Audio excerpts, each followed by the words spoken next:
Good afternoon, everybody. I'm happy to see you all here. I hope you are well seated, and you enjoyed the show. My name is Philippe CHRISTOU. I am from the company Huntsman Advanced Materials. I am heading the Environmental and Technology Intelligence Group. And it's my pleasure to be here this afternoon to talk about sustainability. And especially about our offer for drop-in epoxy solutions that will show more than 80% reduction in their carbon footprint. So during these 20 minutes, I will present you rapidly who we are. I will also explain you how we address some aspects of the sustainability. And also then I will introduce the biomass balance concept. And I will finish with presenting you our offer. So who we are. So Huntsman Advanced Materials is a solution provider of thermoset solutions with a strong focus on epoxy resins, on epoxy. We are present globally with research centers in Texas, in Switzerland, and in China. We have multiple production sites all over the world. And we serve all those markets, transportation markets, energy-related markets, sport and leisure, electronics, coatings, and we have also adhesives, structural adhesive range. So how do we consider sustainability? How do we see important? So we have defined clear actions and targets that are here to improve our, let's say, performance in sustainability. So when we speak about sustainability, we speak first about people. So product safety is about people. We are looking constantly on replacing, if possible, the substance of concern, so the SHVC or the CMR, so the substance of very high concern, carcinogenic, mutagenic, reprotoxic chemicals. And we ban them from our developments, and we try to replace them when it's possible, technically speaking and economically speaking, from our legacy range. We are also taking care of our emission from our plants, so this is about the planet. We are constantly trying to reduce our emissions by optimizing our energy mix, also improving the efficiency of our processes, reducing the water consumption in our plants, also reducing the generation of waste. We are also looking at the life of the products that we commercialize. So I will speak a little bit more in a minute about the life cycle analysis of our products. We also take care or care about the end of life of our products. For example, having projects to design new molecules that will be intrinsically recyclable, for instance. We are also looking at how can we recover the chemicals from composite parts, for instance. Also working on the debonding on demand, because adhesives are sometimes not really helping the recyclability. So debonding will be a key for this. And we are also working on recyclable packaging. Last but not least, we are looking strongly on the raw materials. So especially trying to introduce more and more renewable raw materials. So since more than 10 years, we use bio-based, bio-sourced raw materials in our products and in our epoxy resins, in our amines sometimes also. And now I will focus on this in the rest of the presentation. And why? Why to focus on the raw materials? Because we have assessed the product carbon footprint of several of our epoxy resins. And it appears that, in fact, more than 90% of the contribution is coming from the raw materials that we use. As you can see, the energy utilities, they represent less than 10% in general. We verified this. Here you can see on 3 different resins with 3 different molecular structures, 3 different processes, and it's verified. We did it also for more resins. Now we have more data that confirm this. So this means that if we would introduce more let's say bio feedstock, we would have less CO2 emissions. So But the problem is that there are several challenges that have to be overcome before the chemical industry can become completely bio-based. If we believe what the chemical abstract database, there are more than 30,000 different chemicals that are produced worldwide, globally, and that are active also.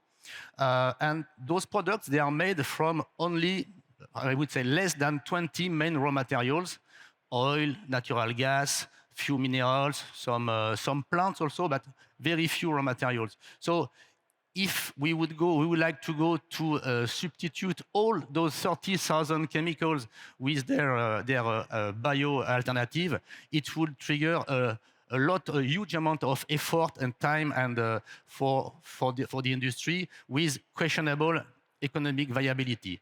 If I take the example of epoxy resins, you know, I think, so I don't know if you know, but epoxy resins are made by combining epichlorohydrin with different precursors. So epichlorohydrin exists as a real bio product. It comes from made from glycerin.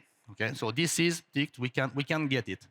The problem is that there is no real bio alternative for the precursors. The bisphenol A does not exist as a bio product. Bisphenol F, I mentioned here MDA, methylminophenol, which are different precursors for all our products. So the consequence of this is that you will reach a plateau or a ceiling, I would say, with, for example, if I take a bisphenol A epoxy resin, the maximum of 30 to 35%, depending on how you calculate it, bio content. If I take another resin based on MDA, which is used to make multifunctional epoxy resins for aerospace, then you reach 50% maximum. So how can we break this ceiling and how can we move further? So what I will present now is the mass balance concept. With the mass balance concept, I will hope demonstrate that it's a solution to reach up to 100% bio origin for the product. So this concept is a similar concept as the green electricity. Perhaps some of you have a contract at home to buy green electricity. But the problem is that you never know if the electrons that are coming to your house are really coming from the renewable energy or from non-renewable energy. So it's transparent for you. What you do, you pay for a premium to get and to invest in this sustainable energy. If we translate this to the chemical industry, this is more or less the same approach. In fact, fossil-based raw materials and sustainable raw materials are mixed together in the same plants, in the same lines, with the same process, and there is a mathematical allocation of the bio content, the bio source, the bio, we will see later, we call mass balance units, so mathematical allocation to the product. They are the two products, which are the fossil one or the bio-attributed, they are coming from the same lines. And this is tracked and verified and certified by independent third party. And so this is what we record. So at Huntsman Advanced Materials, we decided to select Red Cert as the certification scheme. The reason I will explain is that Red Cert is one of the three main schemes with RSB and ISCC. RSB and ISCC, when we contacted them at the beginning, when we put this in place, more or less 2 years ago, they said that they are mutually exclusive. They accept only RSB if they are RSB or ISCC. With Red Cert, they accept the combination of different raw materials, which are either ISCC or RSB or Red Cert. And so the Red Cert organization was created in 2010 for the biofuel industry. It was accredited by the European Commission in 2012. It was re-accredited in 2017. And in 2018, the Red Cert 2 program was put in place for the chemical industry. We have identified source of raw materials which are certified for most of our main raw materials. The epichlorohydrin I spoke about, you can see we found suppliers that provide RSB certified product or ISCC ones. For the MDA or Red Cert 2 certification, phenol and bisphenol A, ISCC certification. So when we combine this, we can produce more or less all our epoxy resins as certified under Red Cert 2. So to understand better the concept, we introduced the concept of mass balance. So mass balance, in the mass balance concept, we consider the energy which is contained in the chemicals. And this energy is measured with what is called the LHV, the lower heating value, or also the net calorific value, measured in megajoule per kilogram. And methane has been taken as the reference. So 50 megajoule per kilo for methane correspond to one mass balance unit. At Huntsman, we measured the LHV of most of our raw materials. Also, you can see here three raw materials that are used to make those two resins. So you can see there are differences.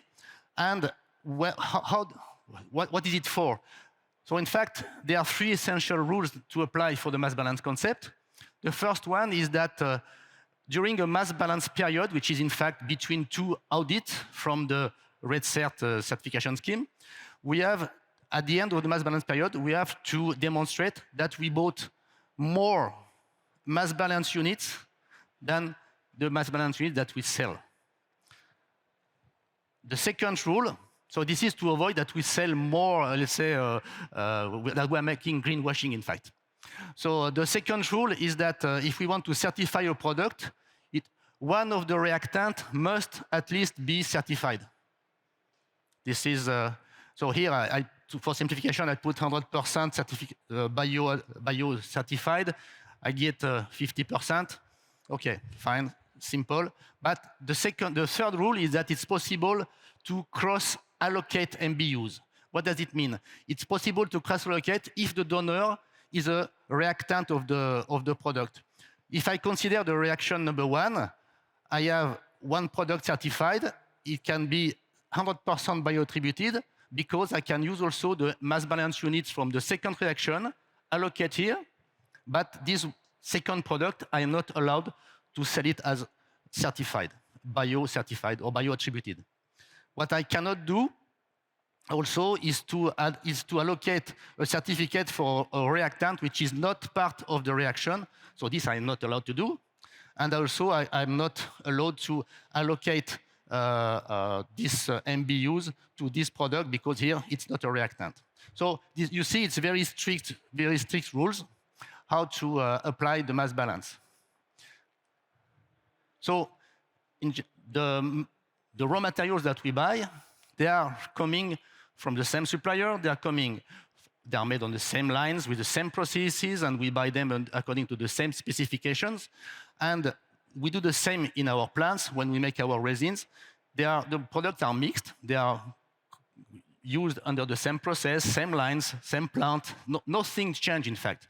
So this is really, at the end, the different products that are coming out of the lines are really identical in nature, in performance, and in quality. It means that they are really drop-in solutions. No need for requalification for using those products. So why do we do this? This is here the reason. By doing the change to certified raw materials, we can reduce by up to 80%. This is for standard bisphenol A-based epoxy resins, more than 80% reduction in the carbon footprint. Here, another example for a multifunctional epoxy resin, 60%. So the difference is due to the difference of raw materials that are used. But you see, it's a significant reduction immediately without need for requalification or to make any other, let's say, research in developing new structures. So this is really the main benefit to apply the mass balance concept. So if I want to summarize the benefits of the mass balance concept is first, as I just shown, direct impact on the CO2 emissions.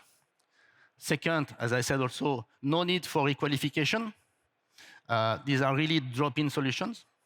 And of course, then the claims and the certificates that we issue can be passed to our customers. In the same way we receive them from our suppliers, we pass them to our customers that can also make the same claim. These are really official claims that are certified by the Red Cert organization.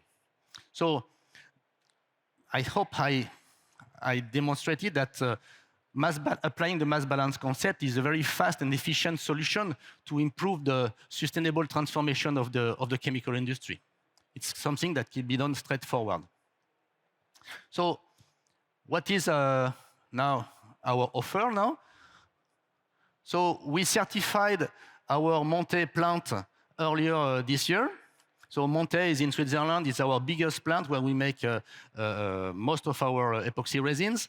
So now we can commercialize our epoxy resins under the trade name Araldite MBC. So MBC means mass balance certified. It's a suffix that will be added after the standard reference, so easy to also to compare for reuse. All our resins will be 100% bio-attributed. And as I demonstrated before, they will allow to save up to 80% of CO2. What are the next steps? So it took us 1.5 years to have everything in place to be able to make this offer. So now we want to extend this to other epoxy resins. So not all our epoxy resins are certified so far because we had to make a selection. So we have about 60 resins now certified. Extend this also to other components because we are not making only epoxy resins. Formulated systems will also benefit from this. So we are also we are formulating systems, providing resin hardener solutions to for different applications. This formulation will benefit from this. And of course, we will extend the concept to other plants and all over the world, the Huntsman world. So this is the end of my presentation. I have been faster than I thought. And so we have time for questions if you want. In case you don't want to ask questions now, I am present in this hall in booth M31, just not far from here. You have also my email address in case, and you can raise any questions. But if you have any questions, I would be delighted to answer now. That's all for me. Thank you. Thank you for your attention. Hi, Yes. I have a question on the mass balance certification. So the CO measures the reduction in CO2 at the end, but is there any certification that you have that measures the reduction in impacts related to land use or Yes. use of fertilizers? Yes. Well, I focused mainly on the product carbon footprint because this is the main question that that we get so far. Mm-hmm. But of course, when we make the analysis, we see a reduction in most of the parameters, not all, but most of the parameters. Yes. Okay, thank you. Welcome.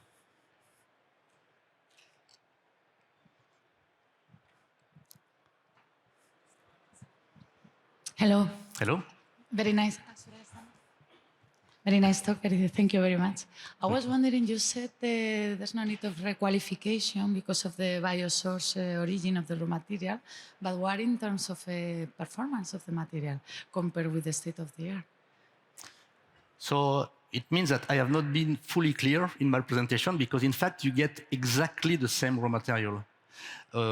When I buy certified epichlorohydrin, it's the same epichlorohydrin that I bought previously, but with a certificate.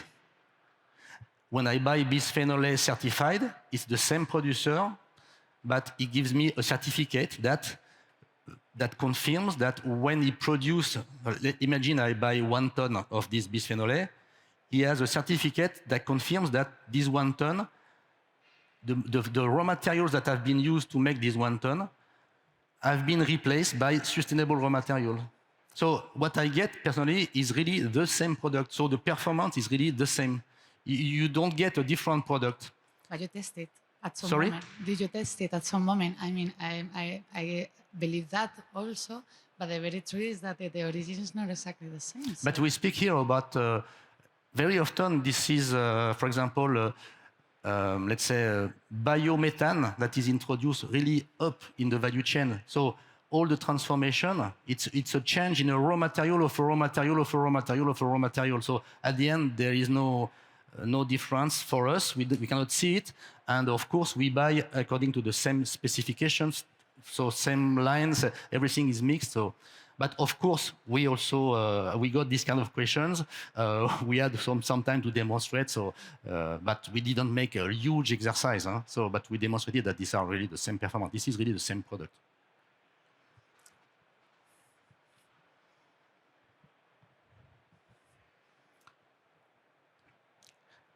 We still have 1 minute and 52 seconds in case. No. So I was clear. Everything is clear. So good. So this exists now. So the mass balance resins epoxy exist, and it's up to you or to some of you now to go and use it and make something for the planet. Okay. Thank you.